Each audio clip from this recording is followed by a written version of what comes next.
everybody. I hope you are all well, and thank you very much for joining me this morning for this Webbox webinar on mobile UX and SEO optimizations for higher conversion rates. So moving into the content, so I'm not going to read through all these individually, but we're going to basically be looking at why mobile matters, what we're looking at from a UX and from an SEO perspective, how these elements work together, and how ultimately they will help you to drive more conversions for your business through your website and online presence. So first up, section number 1 is why mobile matters. Now, you can use the hands up feature here on Zoom, but I've just got a quick question just to kind of illustrate why mobile matters, especially in 2024 in the modern day. So first up, question is, who uses their mobile to browse websites? And I would imagine there's going to be a lot going up. Yeah, cool. So I can see the numbers flying up here. So ultimately, I would imagine everybody who's on this session this morning, everybody who's registered for this session, they use their mobile to access. It's just the norm these days, and more and more people are more and more comfortable using their mobile to browse the internet and browse for products and services.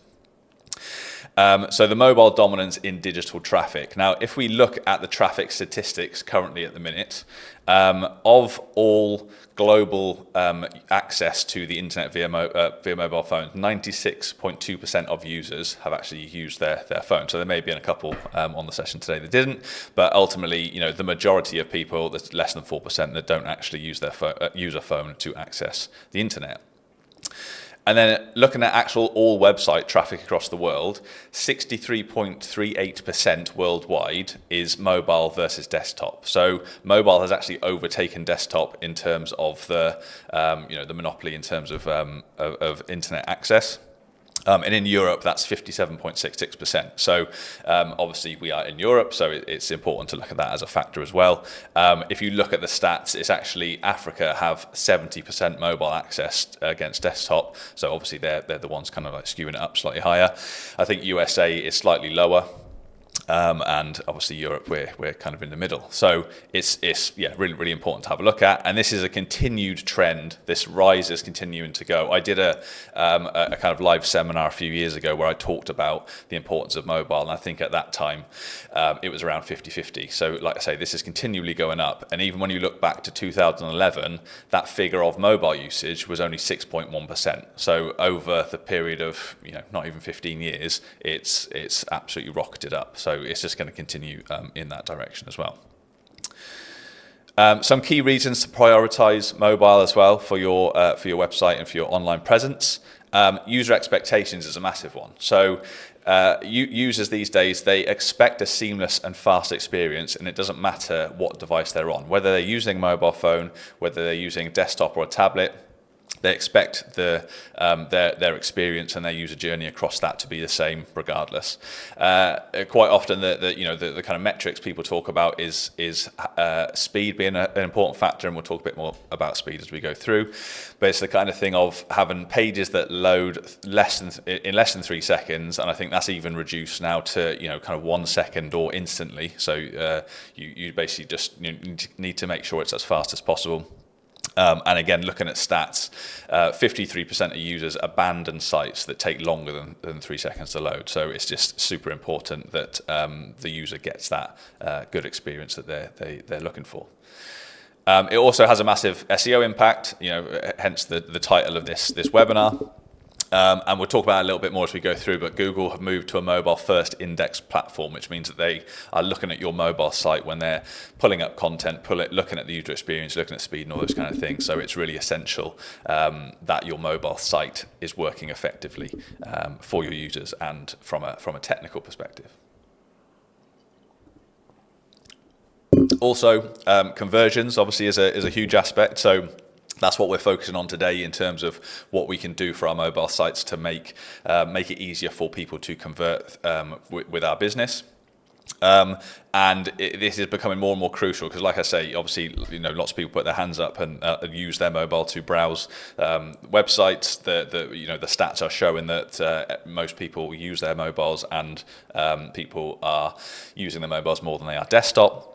So it's just becoming more and more common that people are used to contacting businesses or purchasing products or purchasing services using their mobile, whereas traditionally, a good 5-10 years ago, it might have been more something people would rather do on their desktop. So as this behavior becomes more and more common, it's really important that you consider conversions for your users through the mobile site. So then moving into section 2, so a mobile first UX strategy. So what is mobile first UX essentially? Like what do we actually mean when we say that? And quite simply, when we say mobile first, it means mobile first.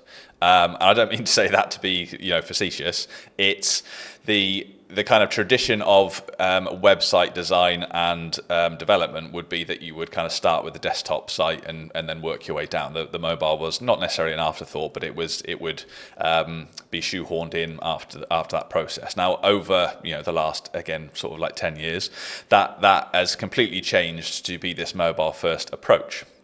Now that means is that by focusing on your mobile site first, we'll talk about these various things, but you want to make sure that all these the elements around user journey, around SEO are considered for a mobile. And I'll talk again, the things like the Google First Index are what makes this more and more important.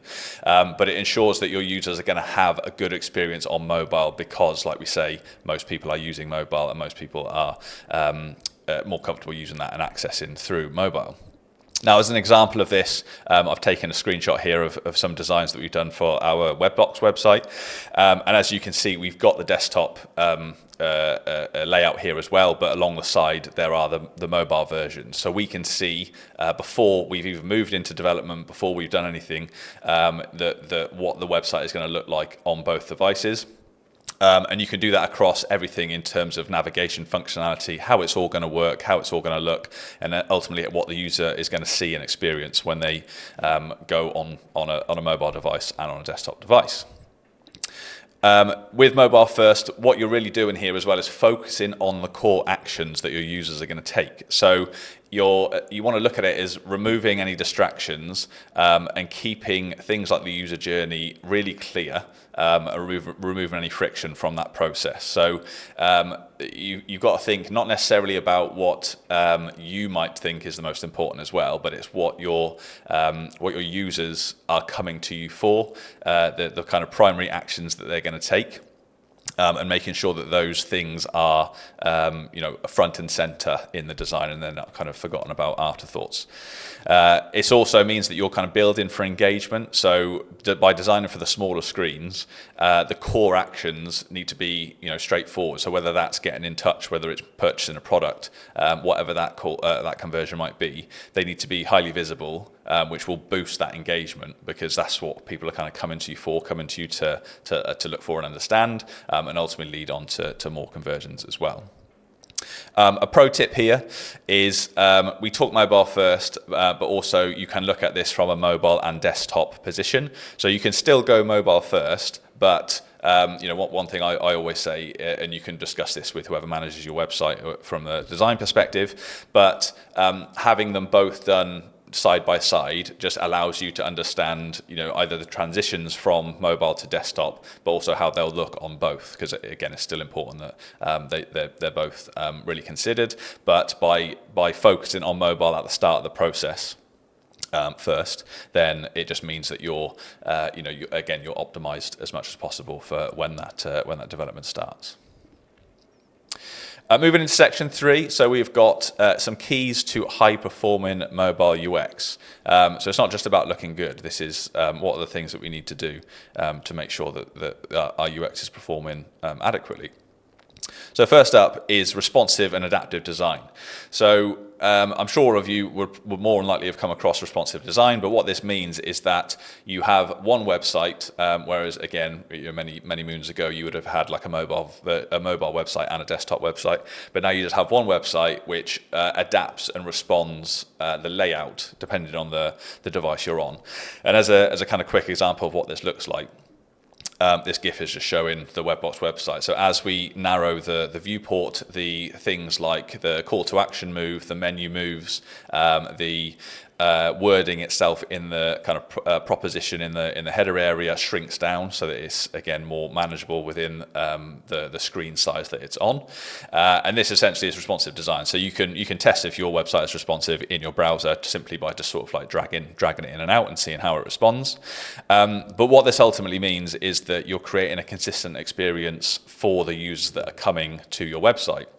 So all of the content should be the same for both websites. That doesn't necessarily mean that it's just displayed in exactly the same way. So if you have page sections that have lots and lots of text for mobile, obviously that might mean lots and lots of scrolling going down because you've got less kind of screen real estate. So you might decide to put some of that content into accordions, which are the open and close elements, just to make that more manageable from a scroll perspective. And if somebody wants to see that content, they can open it up. That also means that you don't lose anything from an SEO or a search engine perspective, because the search engine can still read that content even though it's in an accordion. It will still look at it as the same content between desktop and mobile. And again, a pro tip here is as that responsive style changes, so as you go down to mobile from desktop and vice versa, really look at your fonts you're using and the buttons and links and make sure that they're readable and also clickable on smaller screens. So this is again just something to think about, how the sizes are affected, because you don't want to just zoom something smaller on mobile because it could become unusable in that respect as well. So you just think about the space you've got, the retail space you've got there, and how you can use that. Prioritizing content and call to actions as well. So this is obviously, we've talked about the kind of core actions and making sure they're considered in that mobile first design.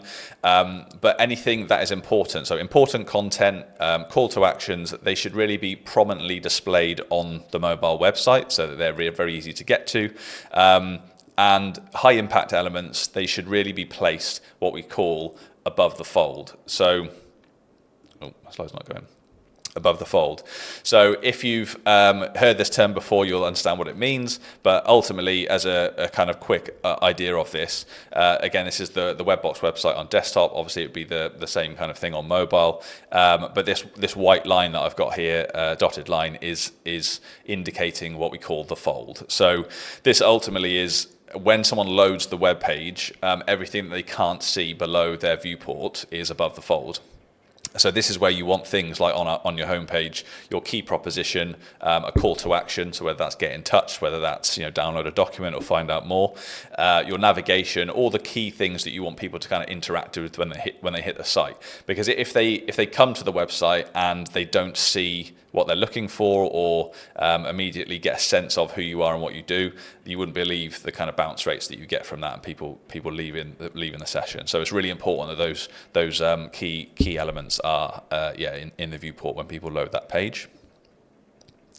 And a focused user journey as well. So we want to take essentially our minimalistic approach to the design. We don't want to have loads of clutter, kind of pop-ups, especially on mobile, that are getting in people's way and stopping them from accessing that important content and those important call to actions that they can get to.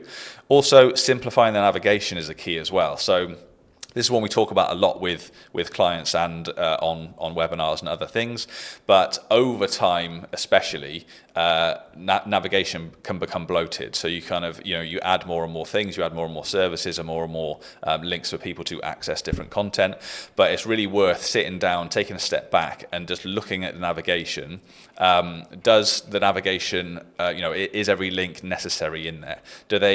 Do several of the links go to the same place? What are the kind of core focuses that users coming to your website are looking for, and also where do you want to drive them to as well? So really think about simplifying your navigation down to the kind of core links that you can drive users to, and it's obviously especially important on mobile as well, where you've got obviously less kind of real estate to put links in place. We also want to reduce visual clutter. So like I said, if you've got things like pop-ups or anything that appears for the user over the page on a desktop site, which might not be as intrusive, on a mobile, that's just going to ruin the user experience completely. Also, just making sure the design is as clear and simple and clutter-free as possible. So it's guiding them again towards those core actions and towards that core content that you want them to access. So using these kind of UX principles, when they executed well, they create an experience where users can quickly access the information that they need, which makes it more engaging and ultimately leads to more conversions and ultimately to happy customers like this guy. Big thumbs up, which is ultimately what we want from everybody who's coming to interact with our business. Then section number 4, we're looking at optimizing mobile SEO. So a really important one again, to make sure that we're appearing in the searches where we want to be. So why does mobile SEO matter? SEO obviously matters as a general, but mobile specifically. So it's about reaching mobile users. And also it's about the higher search ranks. So we want, when people are kind of on the go, or if they're in local areas, we want to make sure that when people are looking for products, looking for services, looking for answers to certain questions, that our content, our business is surface to them when they're specifically using their mobile. And as I talked about slightly earlier, the Google has moved to this mobile first index platform, which means that you want to concentrate your SEO performance. So that's quality content, which I know does obviously go between desktop and mobile. And if you're using a responsive design, then all that content will come across both, so you don't need to worry too much as long as you've got good content there. But also sort of technical best practices, clear design, clear call to actions, fast page speed is obviously a really important one as well, because when Google is looking at your mobile site to ultimately understand, does this provide a good user experience? Is the content good on here? Is this a website that we want to send people to? Because that's what you've got to really think about, is Google ultimately, as a company, when people search for things, they want to send people to a website with a good user experience, because it ultimately reflects back on them as well. So this is why SEO really is important to consider from a mobile perspective. And then some key mobile SEO tactics. So we've talked about design, but mobile-friendly design, that kind of starting with mobile first, making sure that it's clutter-free and all those kind of things that we've talked about previously. And there are some tools you can use as well to check how mobile friendly your design is as well. So there's Lighthouse, which is a bit of a more kind of like it comes through the Chrome dev tools, so it is maybe a bit more developer led, but if you're comfortable using the Chrome browser dev tools, then you can find Lighthouse in there. And there's also the Page Speed Insights tool. So this is one, and again, in the follow-up email, I can send a link if you've not come across it before. But simply Google PageSpeed Insights, and it will come up with a link to their website. You pop your URL in there, and it returns you some stats, which I'll show an example of in a minute. But this is a great way of checking if your website is set up in a good way for mobile, and seeing ultimately how Google are ranking it and how you can make improvements on it. So the core web vitals, so these are things that come back from the Google PageSpeed Insights test. So there's a couple that are really important to consider as well. So you've got the largest contentful paint. The names are a bit mad, and the total blocking time. So the largest contentful paint is the time it takes for the largest visible element on the page to load once it starts loading for the user. And then the total blocking time is the time between essentially the page loading and it becoming interactive for the user. So you might have experienced this before, where you go to a website and it's kind of loading. You can see things, but you can't actually click. So those two are really important, ranking factors when it comes to kind of mobile and UX as well. And if you use this tool, this is what it will look like. So it will give you some results back. It gives you performance, accessibility, best practices, and SEO. And what we're looking at here from obviously SEO is important, and making sure that you've got the right kind of metadata and those kind of things and schema code in place. But performance is essentially the speed score. So you get it for mobile and desktop.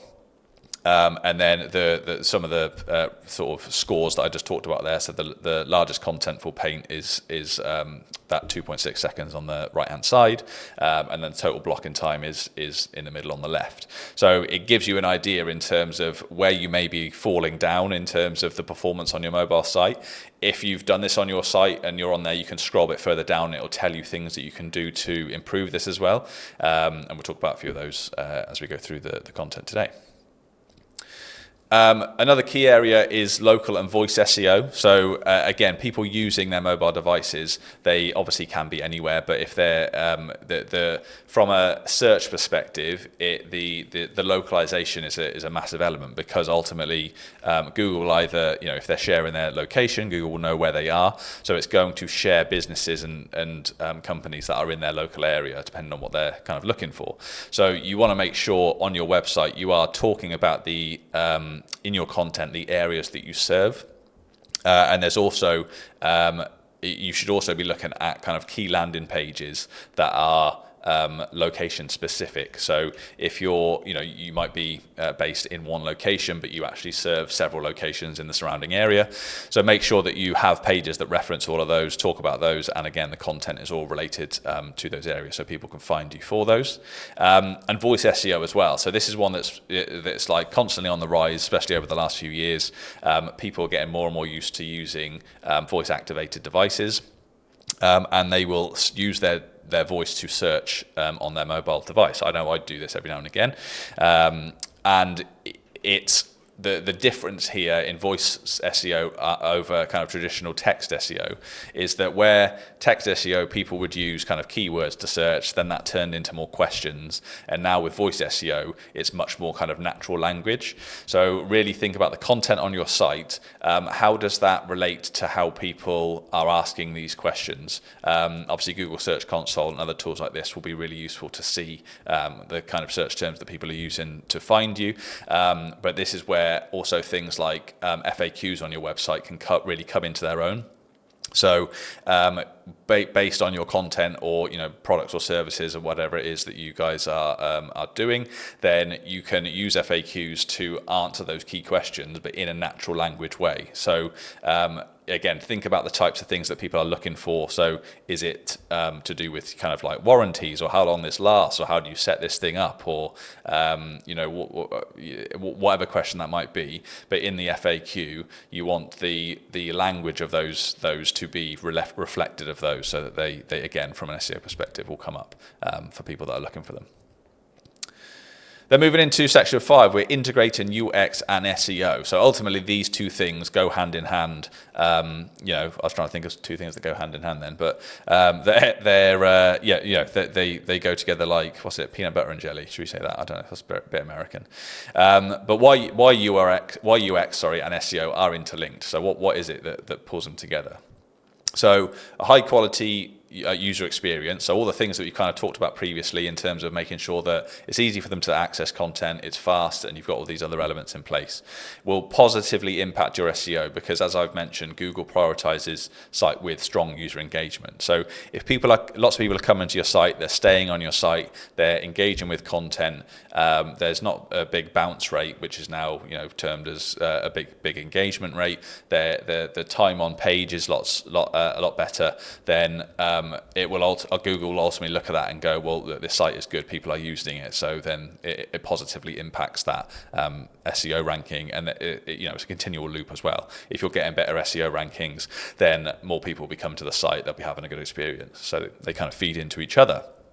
And when we look at it like that, we need a unified strategy between both elements, UX and SEO.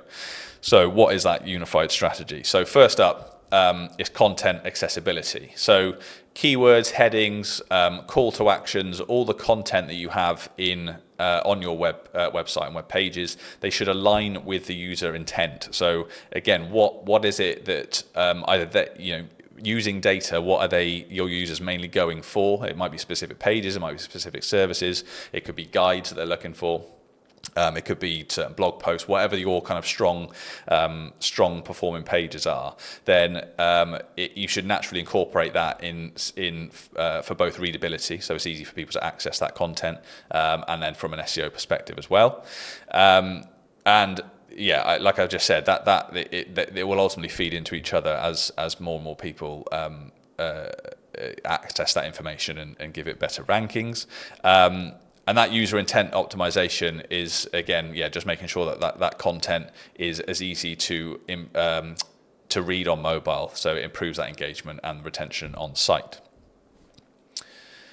Then moving into section 6, so reducing mobile bounce rates. So again, super important because we want people to come into the site and engage with that content because, like I say, it all feeds in together. So, essentially, what causes high bounce rates on mobile? What it normally means is that there's an element of friction or a lack of engagement on your website. So whether that could be through, as I say, someone loads the site and your kind of proposition or the key elements are below the fold, so they can't actually see what you do, or the content they want to access, or there's pop-ups coming in place. So all the things we just talked about are negatively impacting the performance of the site. This ultimately, high bounce rates will lead to things like missed conversions, because if people are actually engaging with your site and coming through, then there's more likelihood that they're going to convert. So if they hit the site and bounce off, then you're never going to be able to convert them as a customer. So some strategies we can use to keep users engaged on the page. So we talked about page speed quite a bit, and we talked about that kind of 3 second, 1 second rule. But one thing is an immediate page load. So if you can reduce that page load speed to as small as possible, you're going to reduce the bounce rate hugely as well. So there's certain techniques that you can use for this. One is lazy loading. So this is where when someone loads the site, the only kind of like images that will and sort of higher load content that will load in is what's in your current viewport. So that kind of above the fold that we talk about. So that's what will load in initially on the page. And then as you scroll down the page is when additional images, additional content will load in. So rather than loading the entire page to start with, you're loading it bit by bit, which again obviously makes that initial load much faster. And I actually came across a study done by Google and Deloitte that found that just a 0.1 second improvement in page speed resulted in an 8.4% increase in conversions with retail customers and a 10.1% increase in conversions with travel customers. I did write that down because I wouldn't remember it. But it just shows like those kind of tiny details that you can improve on really do have a positive impact. And that was across a huge number of businesses as well. So it's worth kind of taking a look at. But we often talk as well about these kind of like 1% improvements that you can make. Some improvements could be bigger than that, but if you're looking at it on a really fine detail, all these little 1% improvements really do have a positive impact. So just something to consider there when you're thinking about your page speed. You want invisible, engaging content as well. So as we've mentioned, keeping everything above the fold, making clear paths of action, so where people can access the information that they need, is just super important to reduce those bounce rates. Because ultimately, if you can get somebody to the content they want quickly and easily, then they're going to stick around and engage with more and more content on the site. Then moving into section 7, so we've got converting visitors ultimately into customers, which is what we want to do here. So some conversion-driven mobile UX tips and elements that you can go with here. So first up is user-friendly forms. Now, forms are, if you've been on my webinars before, they're a particular bugbear of mine.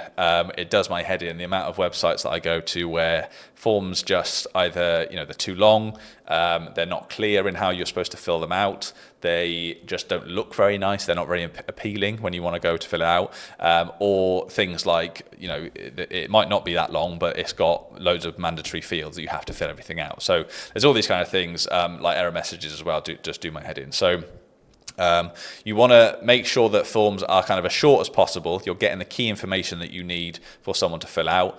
Have things on there like autofill options. So if people are, have already got their information stored in their browser, it will just automatically pull it in when they click into the form. And you just, again, it's about making it quick and easy for people to submit. I'll talk a little bit at the end about the kind of digital audits that we offer, but the forms are often something I'll always pick up on, because I think that they are ultimately especially for kind of B2B service-based businesses, the primary conversion point on the website, especially at the kind of bottom of the marketing funnel when people have got that intent and action.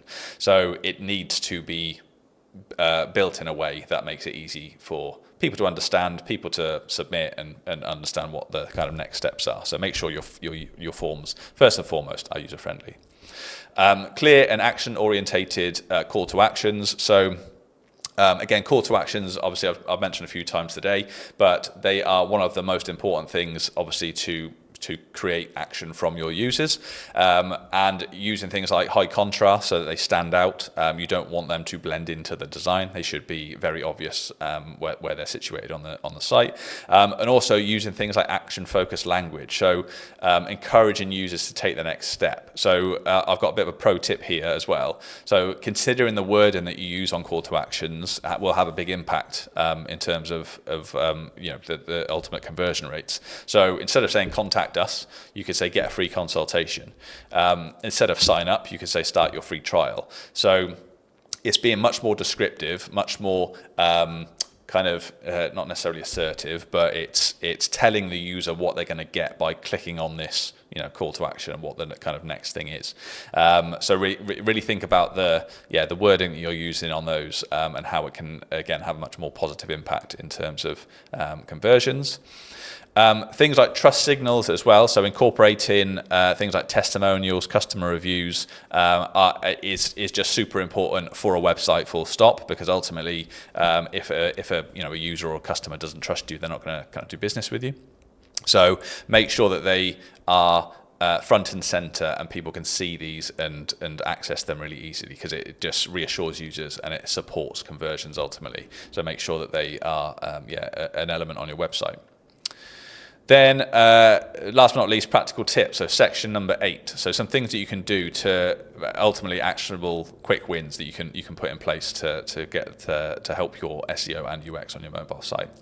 So the first one is content compression and image optimization. So where we talked about the Google Page Speed Insights test earlier, quite often when I run those tests on sites, one of the issues that comes back is that images are too large, they're not compressed enough, and they're not using next generation formats.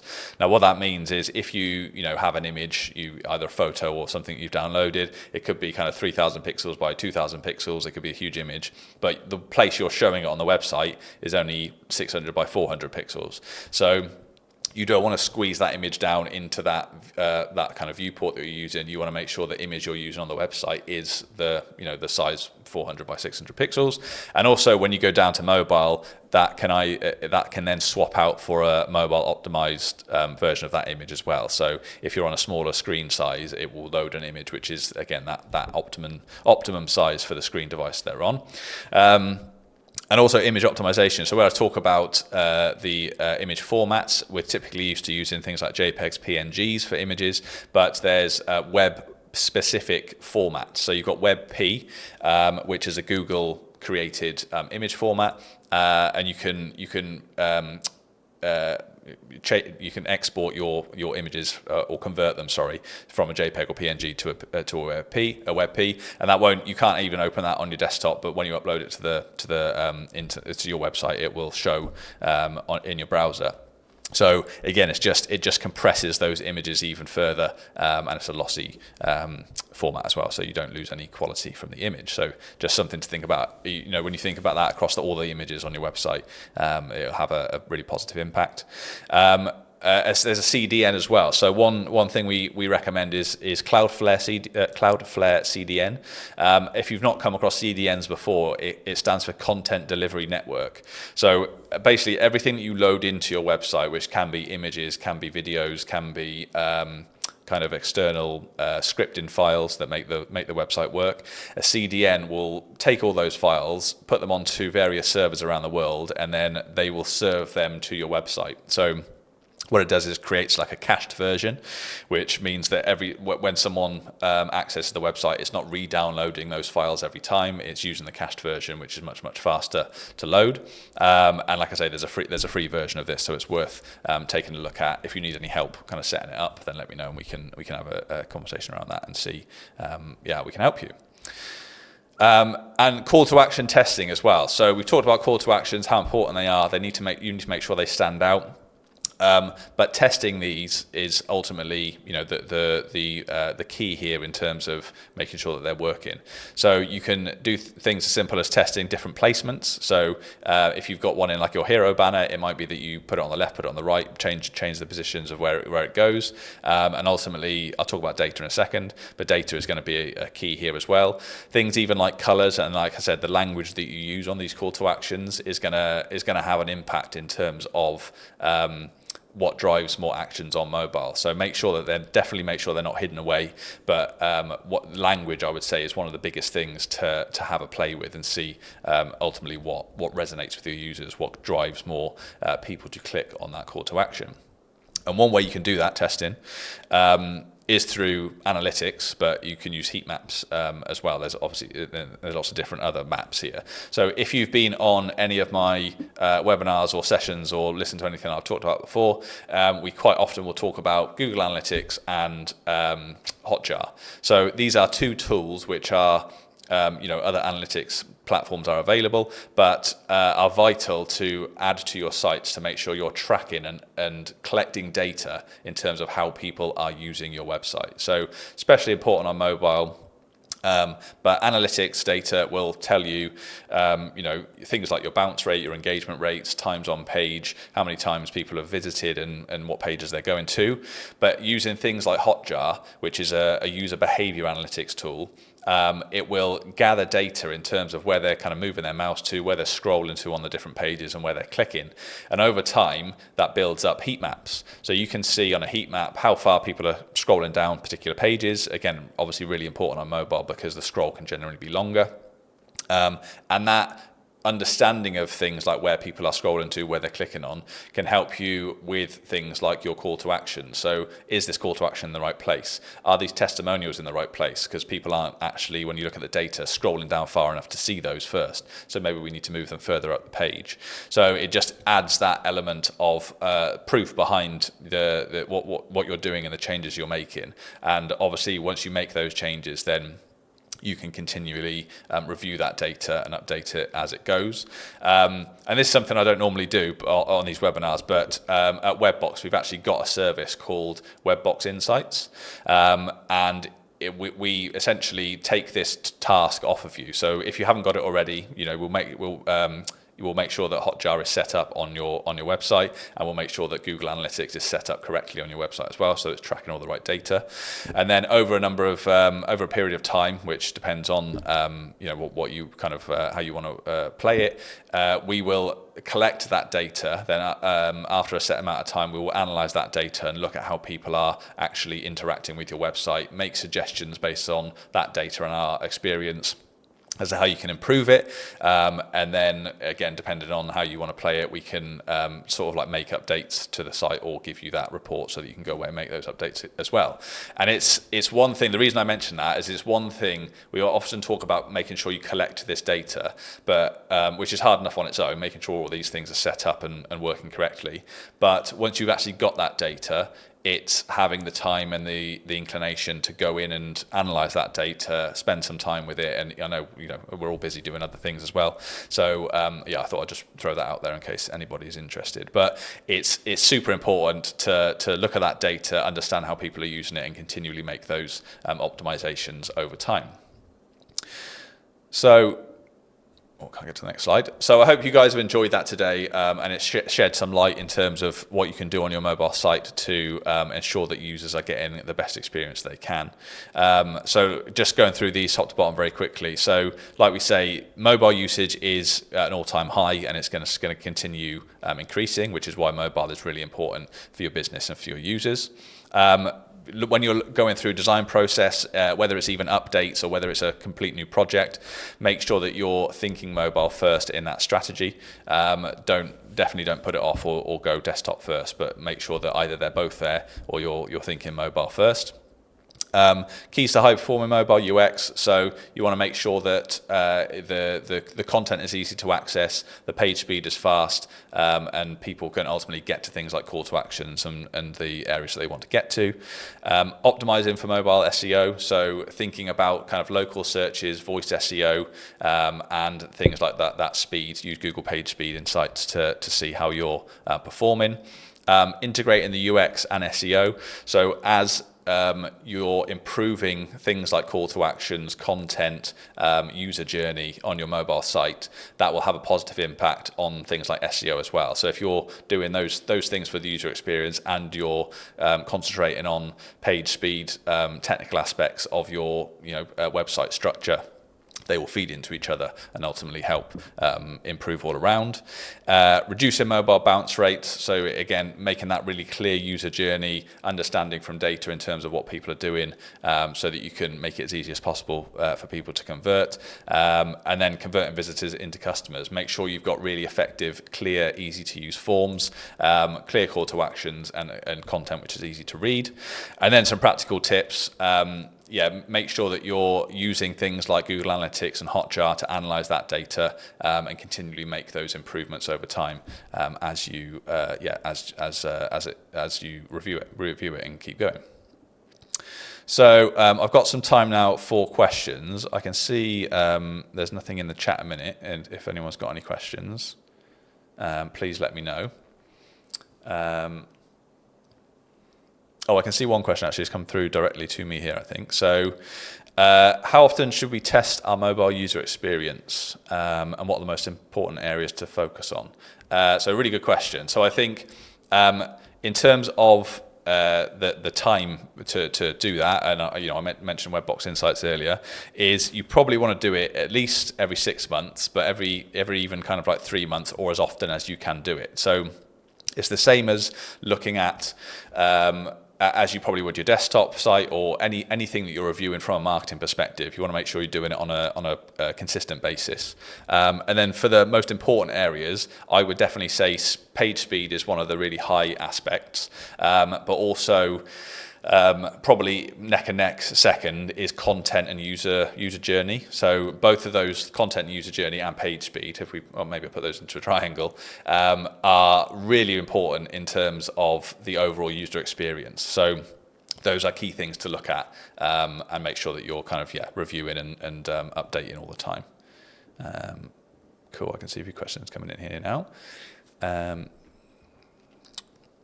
So any tips to appear on the AI overview that now appears on Google?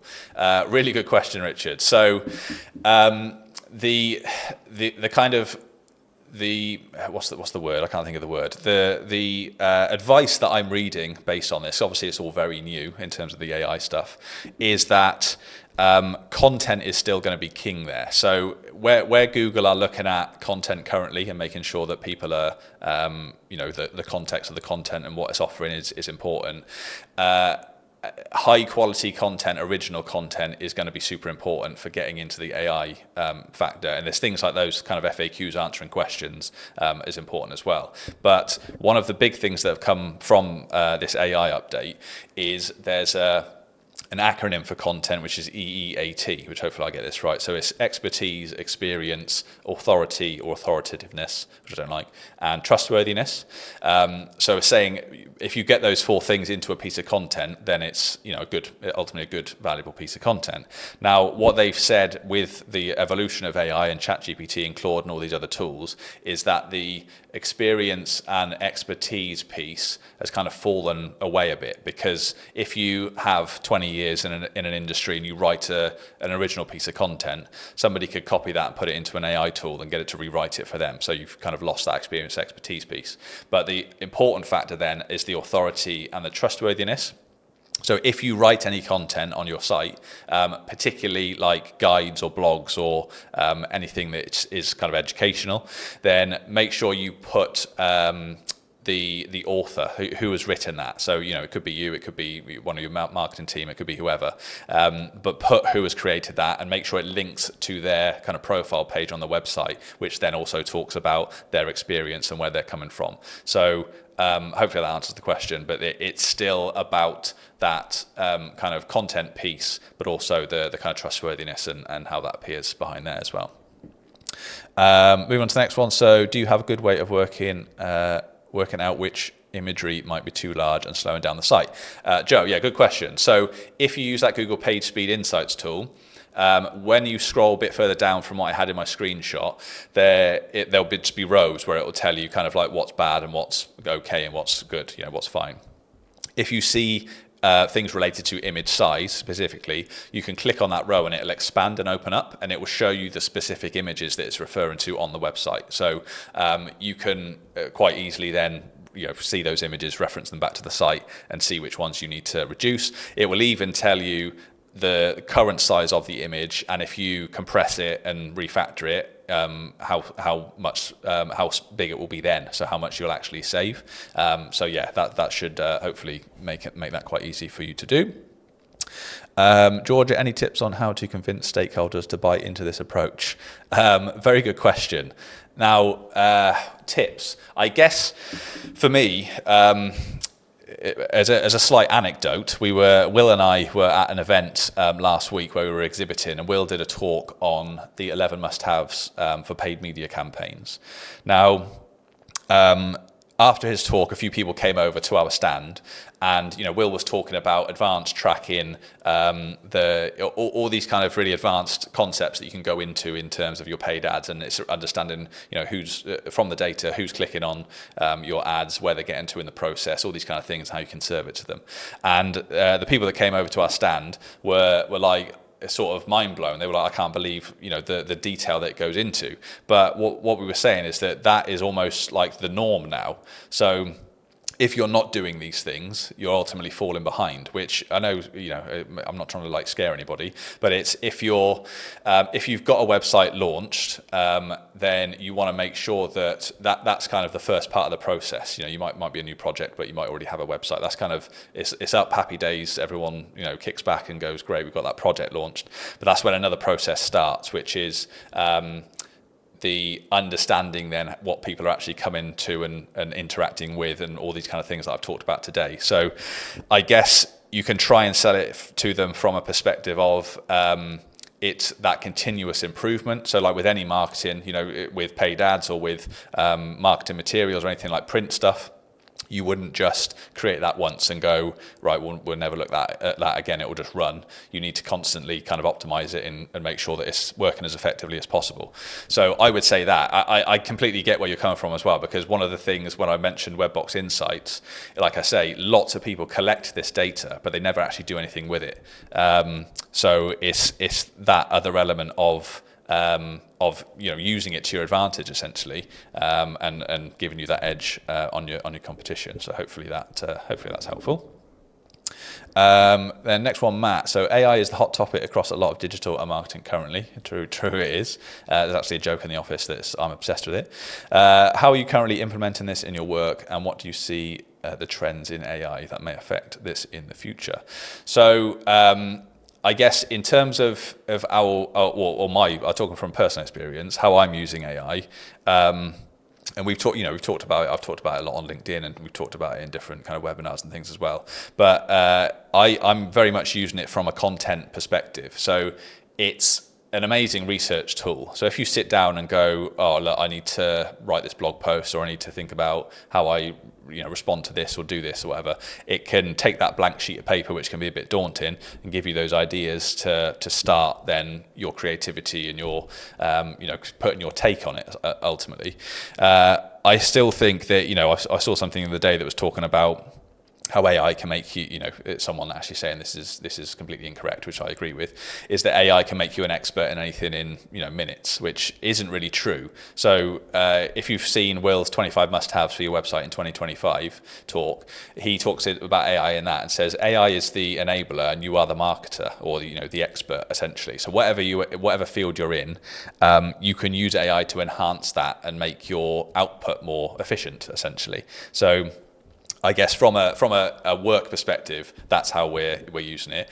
From an AI perspective, in terms of kind of like marketing websites, how that's working, I wouldn't say at the minute it's having a huge effect. So there's obviously lots of tools which are like, create a website in 30 seconds or design a website here and da-da-da. All the ones that I've used, tested, the output isn't particularly great. So I still think people who have done this for years and have, more expertise in it and that human touch, will always create a better product.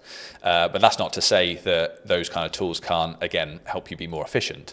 One of the biggest things, as Richard mentioned there, is from a search perspective. So making sure that you don't just fall by the wayside, and you can try and get into these AI overview results. That's a big one to really consider. But otherwise, there's the AI tools, which kind of, if the term AI covers a lot of different things, is mainly probably chatbots on websites or personalization of content. Both things which I won't go into in massive detail now, but if you wanted to have a chat about those further, then be happy to. Richard, another question: would you recommend adding video to a homepage, and how important are videos across a website now?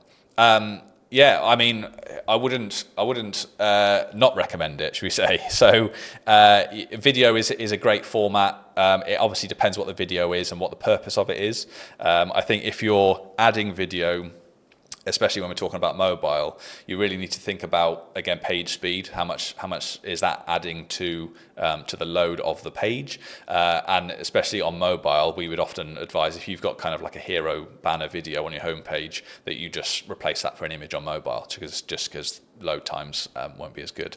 But you want to, page speed is a really important factor there. But I think video obviously is a great format in terms of, especially in the AI world now, getting across your expertise. So it could be an explainer video, it could be a demo video. It could also just be a behind-the-scenes video with music or whatever that shows your processes and kind of your team and how they work. I would recommend use of video still. It's definitely a valuable content piece, but just I don't go overboard with it, I would say, like most things. Paul, what are the costs for Hotjar? So there is actually a free Hotjar account, which gives you, I believe, 35 sessions a day. So that means that 35 users come to your site, it will collect data on them, and then it will stop collecting with more users after that, which resets every day. There are then tiers that you can go up depending on how many sessions you kind of want to get. So obviously you can tailor that depending on how many people are currently coming to your site and how much data you want to collect. But yeah, basically you can have it for free, and then it goes up from there.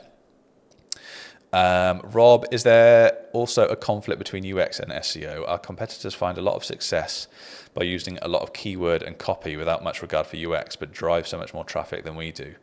Whilst UX seems to prefer a simpler, straightforward approach. Yeah, great. That's an awesome question, Rob. So I think with these things, there's always a balance. And I, like you say, I've seen websites where they just absolutely stuff all of the headings, all of the content with keywords, and it's like unreadable. It looks. I don't know who would. I can't even think of who would have written it, like a robot. But yeah, I think a robot would write it better. So you're right. That user experience then is just bad, because you're like, I can't read this. It makes no sense. What the hell's going on? But they might get a better kind of SEO result. So. They definitely do work hand in hand. What would be really interesting, which I guess you wouldn't necessarily know because they're your competitors, is if, even though they're driving people to the site, what is their conversion rate like? It's probably terrible, and they probably have a huge bounce rate. I think when you start doing it for yourself, and you can actually look at the kind of data behind it, so data from what people are searching for, how they're kind of getting to the site, what they're doing once they're on the site and the kind of elements that they're interacting with. You can put all that stuff together to make those improvements. And I just think you have to have that balance between the two, because if it's too SEO, then like I say, the user experience is crap, and if it's too UX focused, then the SEO might suffer because you might go so minimalistic that you don't put enough content in there or all those kind of things. So it's definitely that balance, which hopefully answers your question. So yeah, let me know. Another one from John here. So for embedding videos for speed on mobile, would you recommend uploading to YouTube rather than using your own server to serve the video?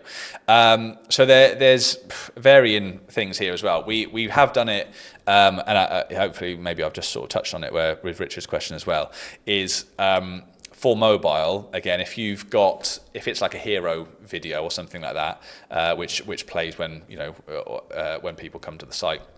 On mobile, we would probably recommend you swap that out for an image, just because of the kind of size that it needs to load, unless you can make a really small video which is really compressed.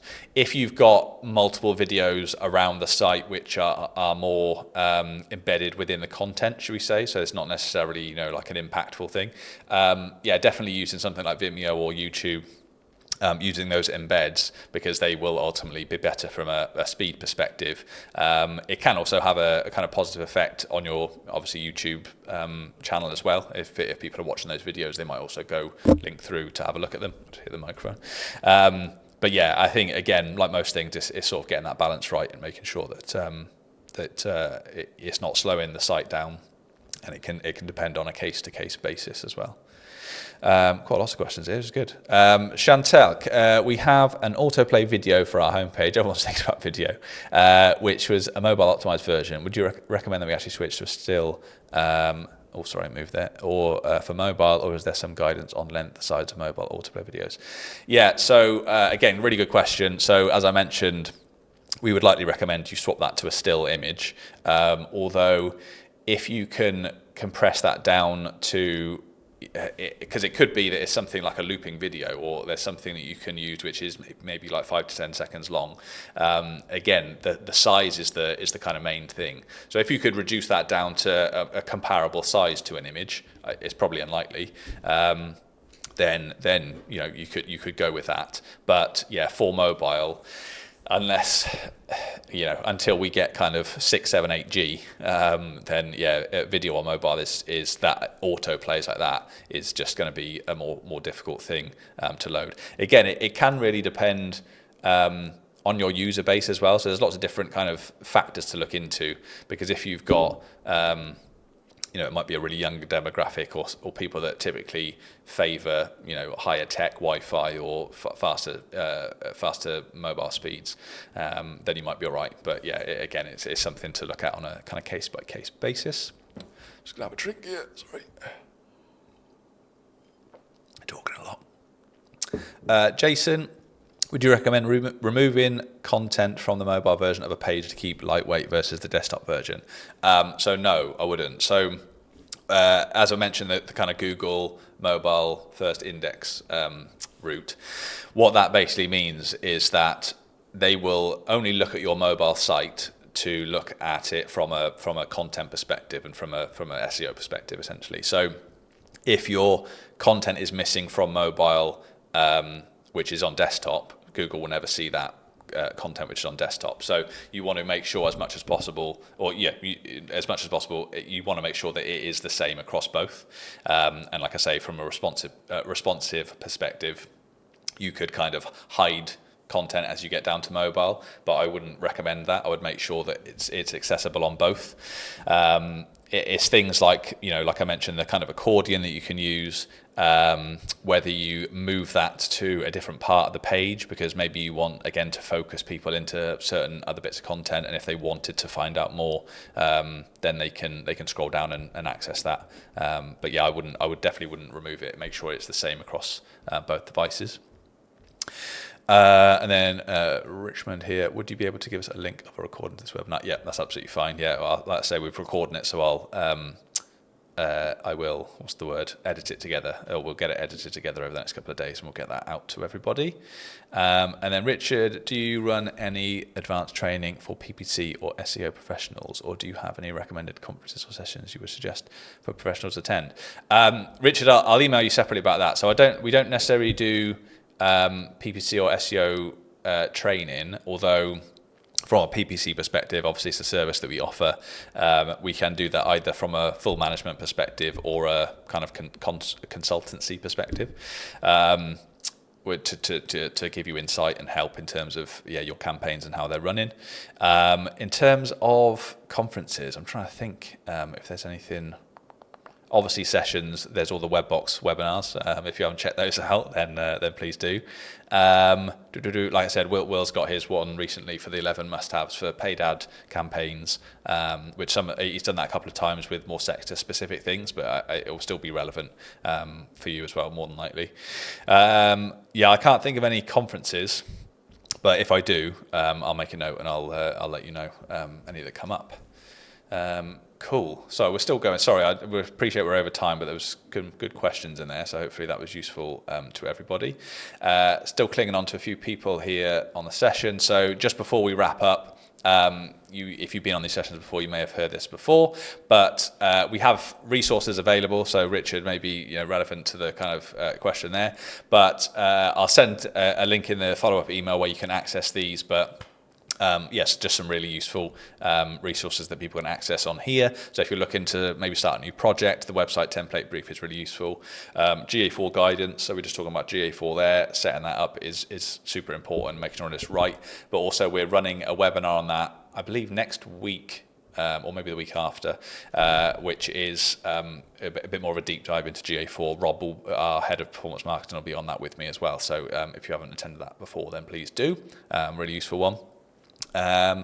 Then we also, as I mentioned, offer free digital audits. So if you are struggling with performance currently on your website or on your performance marketing campaigns, your PPC campaigns, we basically will have a quick intro call with you, then understand where your challenges are, and then we'll go away and our team will put their heads together to audit your website or PPC campaigns. We'll put all of our findings into a slide deck, and we'll play this back to you on a playback session before sending you that slide deck, so you've got the kind of feedback that you can action on. We've done this for hundreds of websites over the last few years, and PPC campaigns.